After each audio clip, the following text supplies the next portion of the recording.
Nakaka-proud talaga ang Philippine pop royalty na si Sarah Geronimo, kung saan ay nagkaroon siya ng impluwensya sa international scale. Siya ang kauna-unahang recognized first ever Filipina awardee at the annual Billboard Women Music Awards 2024 in Los Angeles. Ginanap ito noong March 7, 2024.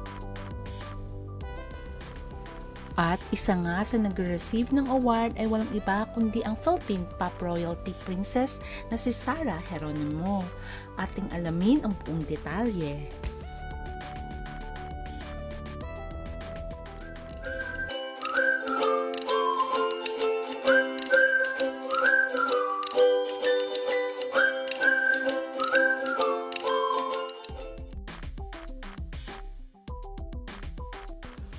Isa na talagang haliki si Sarah Geronimo pagdating sa pelikula, lalong-lalo na sa music industry.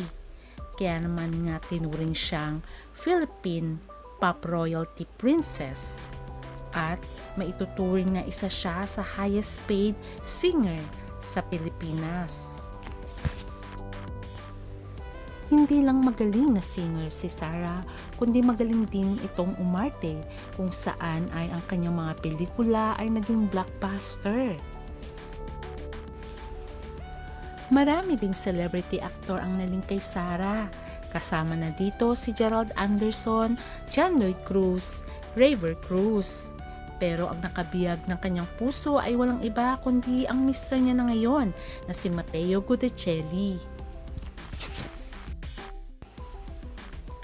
Naging matagal din ang relasyon ni Sarah at ni Matteo, kung kaya't naisipan na rin ng dalawa ang magpakasal ng civil wedding kung saan ay hindi pumayag ang mami ni Sarah na si Mami Divine na humantong pa nga sa hindi pagkakaunawaan.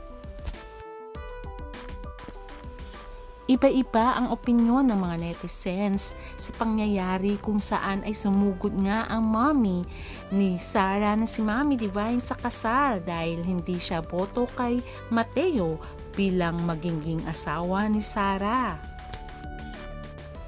Kaya naman ang mga netizens ay hindi mapigilang mag-react kung bakit ganun na lang ang pag-aayaw ni Mami Divine kay Matteo.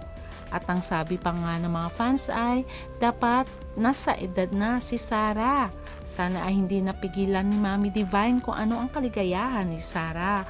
Total naman daw ay nakatulong na ito ng malaki sa pamilya. Ayon pa nga sa mga fans at netizens ay deserve naman daw ni Sarah na magkaroon ng love life at magkaroon na ng pamilya dahil nasa tamang edad na ito. At sana nga daw ay tanggapin na ni Mami Divine si Matteo dahil ito ang nagpapaligaya sa kanyang anak. Total naman ay hindi nagpabaya si Sarah sa kanyang mga magulang at kapatid dahil matagal nang naging breadwinner si Sarah sa kanyang pamilya. Kaya deserve naman daw nitong bigyan ng pansin ang kanyang sarili at maging maligaya. Dahil nga na-recognize si Sarah bilang first ever Filipino awardee at the annual Billboard Women in Music Awards in 2024 in Los Angeles noong March 7, 2024, ay sinabi nga ni Sarah na hindi niya inaasahan na magkakaroon siya ng award sa Global Force. At sa kanyang interview, sinabi niyang, "For me, a global force means having that influence, that power to influence people. It also comes with a big responsibility, right?" At sabi pa nga niya, "You have to be mindful about the materials that you put out there. You have to create change and positivity towards other people." Ayon pa kay Sarah. At sa kanyang speech ay inacknowledge nga ni Sarah ang kanyang asawa at sinabi niya, "Men are beautiful as well. The way they manage, they cope up with everything that goes on in our minds as a woman." At sabi pa nga niya, "I also would like to salute men on how they take care of us women." O di ba dapat lang i-acknowledge ni Sarah si Mateo. Makikita naman dito kung paano alagaan ni Mateo si Sarah, di ba? Ang sweet naman.